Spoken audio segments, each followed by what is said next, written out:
Hello everybody, welcome to WhatCulture Gaming. I'm Scott, joined by Josh. Hello, Scott. That's your friend, we're still very much reeling from the biggest acquisition in gaming history, nigh on one of the biggest stories in entertainment history, i.e.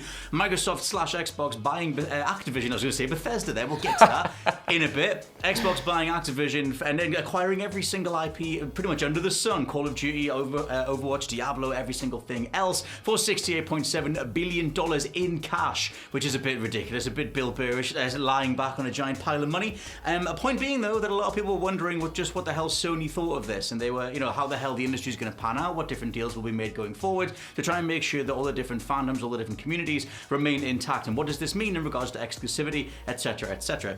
So Sony's first comment since the whole thing went down, after dropping $20 billion off their market price, they weighed in. A Sony spokesperson weighed in and said, "We expect Microsoft will still abide by contractual agreements and continue to ensure Activision games are multi-platform."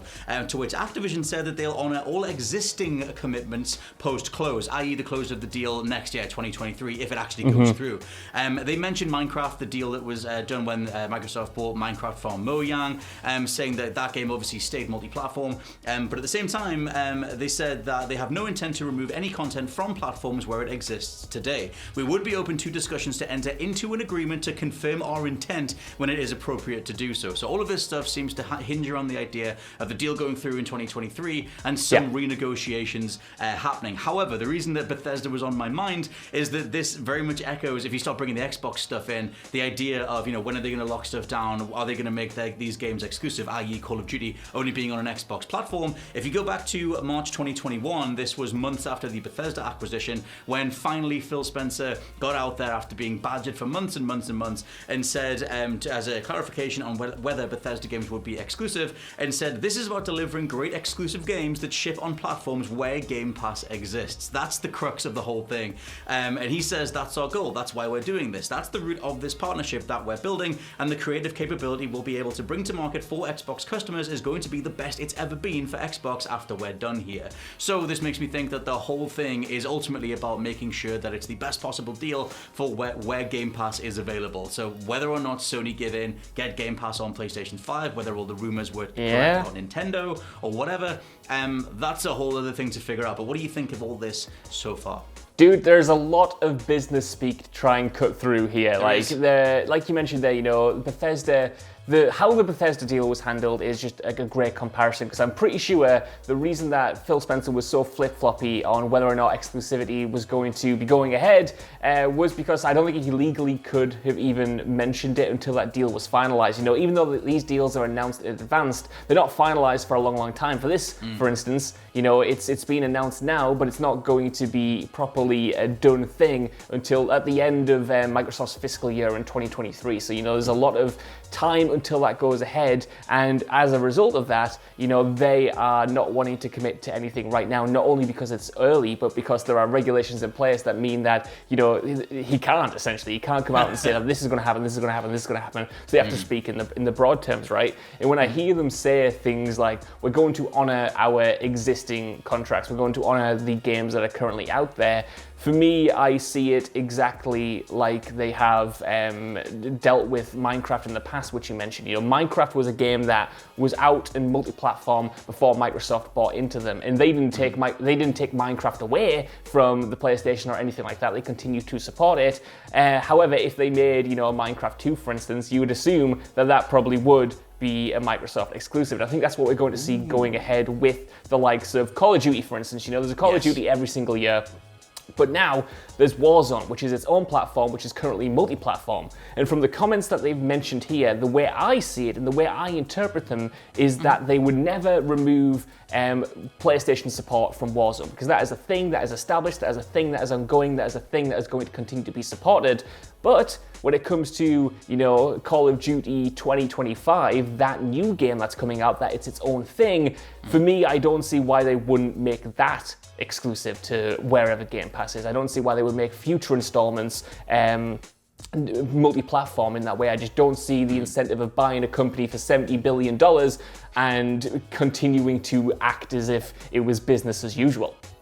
Well, that's the thing. I think that, like, yeah, over enough time, I think all this stuff will get locked down to varying degrees. Like you said, Warzone is a perfect thing to go between, but I think they probably will end up locking down the campaign, the regular multiplayer, whatever. Those are the things that will be only on Game Pass, where Game Pass is available. It's all in the crux of the wording, because I feel like this overall thing is just one giant way to just make sure that Game Pass is the thing in gaming. Obviously, the primary way to experience the best of it will be on Xbox systems, but you can probably also, again, going off the rumors that, at one point Xbox or / Microsoft were looking to get this thing onto the Nintendo Switch. Obviously, it would be through cloud streaming. That would get Call of Duty over onto the Switch, but it would all be through Game Pass subscriptions. And all of these deals, all these insane amounts of money, like we said before, $68.7 billion, is all just making sure that they have ostensibly a monopoly on the way you access your games through Game Pass, which does kind of go up against there's a lot of people talking about the reality of just American law, whether or not this deal can even go through by next year, because through American law, you can't have a monopoly on a particular sector, just to oversimplify it for the sake of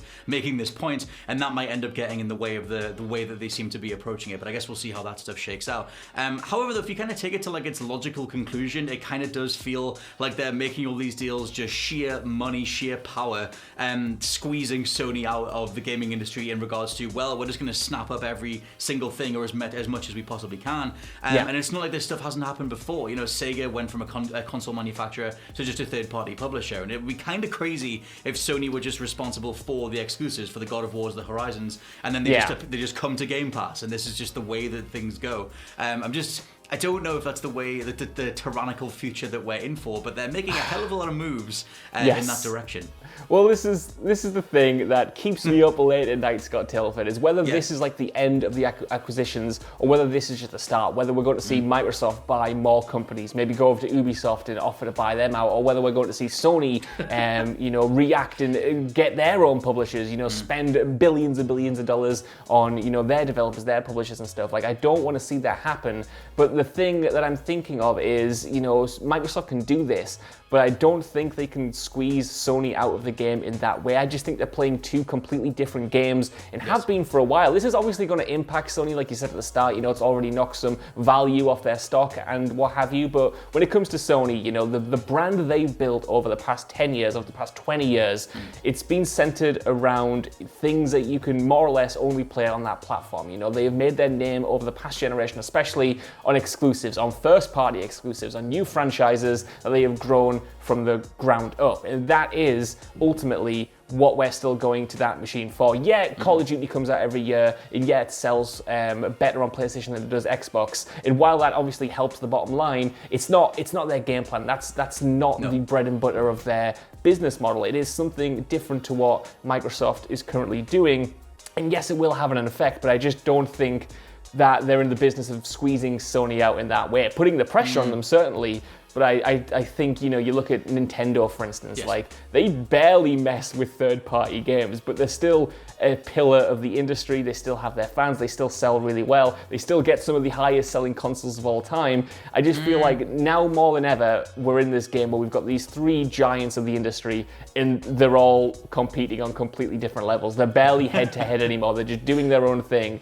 And that's going to be fascinating to see. But then sometimes I think that I think this way because I'm just scared of the apocalyptic future where everything is bought and everything is consolidated into one mass power where we got like nothing, no middle ground at all. That's kind of the thing. It's like it all rests on Phil Spencer's shoulders. Like this acquisition, the purity of this deal, the positive side of this, the silver lining, is all how much you trust Phil Spencer with this much power over this many companies and this many ideas and this many monetization models. And at the minute, Xbox are in a good place. Phil Spencer seems to be a very trustworthy dude. Pretty much single-handedly saved Xbox from all the Don Maverick stuff. So it seems like if you just, the way that this is going at the minute seems to be a positive, especially for the teams that were being crunched to death underneath Activision and all the different IPs that were under those umbrellas and everything. But like you said, it is that idea of, whether you did have overarching monopolistic approach to gaming funding, whether that results in more ideas being greenlit, because it doesn't matter. They're just going down to the same, as long as people care about the Game Pass model overall,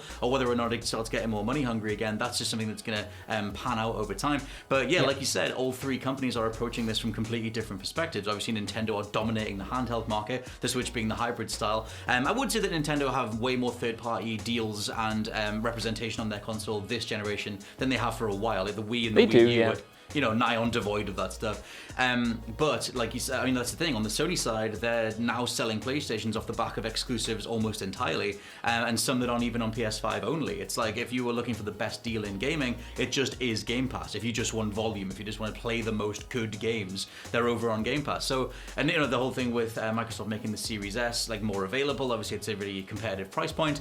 It's all very fascinating, and I think that considering the competitive nature of each of these systems needing you to buy their console over the other one, you would hope that it only results in good games at the end of all of it, because that's the reason that we're going to fork out for this stuff. So let us know what you think down in the comments below of everything that continues to go down, and what you think will happen with Sony going forward in the next couple of years, with the deal ending across halfway through 2023. For now, I've been Scott from WhatCulture.com. I've been Josh from WhatCulture.com. And we'll catch you next time. Bye. Bye.